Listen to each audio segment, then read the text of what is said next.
He was the legend, the name emblazoned on the covers of business magazines. Max Ventura, a financial magnate, a playboy, a man who believed that money was the only currency for happiness. His empire spanned continents, and his life was an incessant pursuit of excess. That night, the scene was the height of ostentation. His private executive jet, a state-of-the-art Phantom 750, crossed the night skies. The luxurious cabin was the stage for a private party. 3 stunning women, crystal glasses overflowing with champagne, and laughter that defied gravity. Max had everything that money and unbridled ambition could buy. He was touching the sky, literally, for the last time for pleasure. Little did Max know that this would be his last luxury trip. What followed was a nightmare of twisted metal. At cruising altitude, a dry, metallic noise. The left engine failed. The plane shook violently. In an instant, luxury gave way to panic, and the party turned into terror. The machine, once all-powerful, plummeted towards the vast, dark ocean. Max Ventura's world imploded. The crash was brutal, the rescue non-existent. The sea swallowed the aircraft and all its occupants. Everyone except him.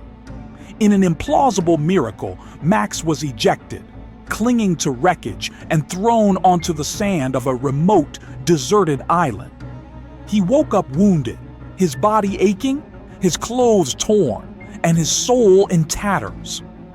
The billionaire was alone, hopeless, in a place that civilization had forgotten. The days of penance and the nightly lament.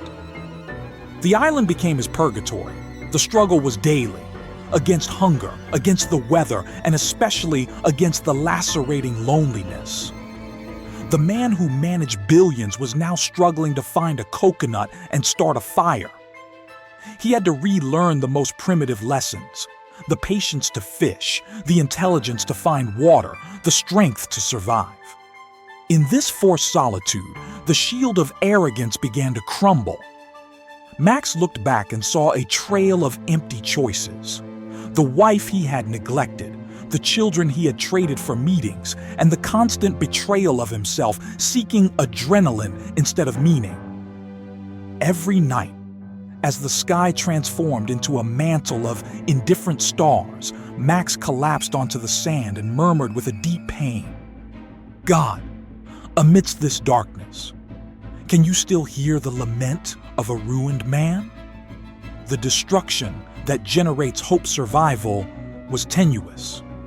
After weeks of effort, he had managed to build a fragile shelter, a small accumulation of branches and dry leaves that protected him from the dew and insects. It was all he had.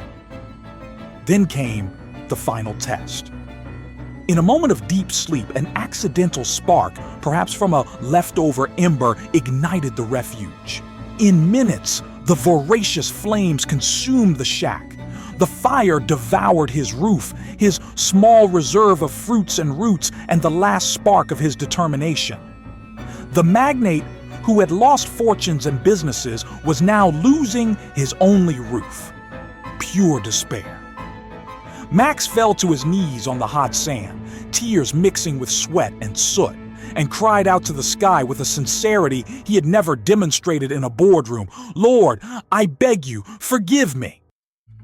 I traded everything real for pleasure and money and only found emptiness. I lost what I loved. If you give me a second chance, I swear I will dedicate it to fixing what my ego broke," he cried, surrendered to his misery until exhaustion overcame him and he passed out. The unexpected answer. The dawn came softly, but it was a metallic growing sound that tore through the silence. The echo of a helicopter, the sound of salvation. With an adrenaline rush, Max ran to the beach, waving his arms with everything he had left. When the rescue aircraft landed and the men descended, Max, supported, asked between sobs of relief and disbelief, "I had no signal. There was no way to call for help. How did you find me?" The pilot, a calm-faced man, pointed back towards the island with a serene smile. "We saw a huge column of smoke rising into the sky last night. It looked like a distress signal, Mr. Ventura, the fire. The destruction Max believed to be the final blow to his life, the total loss of everything, was, in fact, his distress signal. The event that led him to total surrender, to the point of kneeling and pleading for forgiveness, was the only thing that attracted the attention of salvation. Think about it. Sometimes, what presents itself as your complete ruin is the most powerful way destiny uses to give you a new chance. When the fire comes and destroys everything, it is not always the end. Sometimes it is God clearing the ground for your new and true beginning.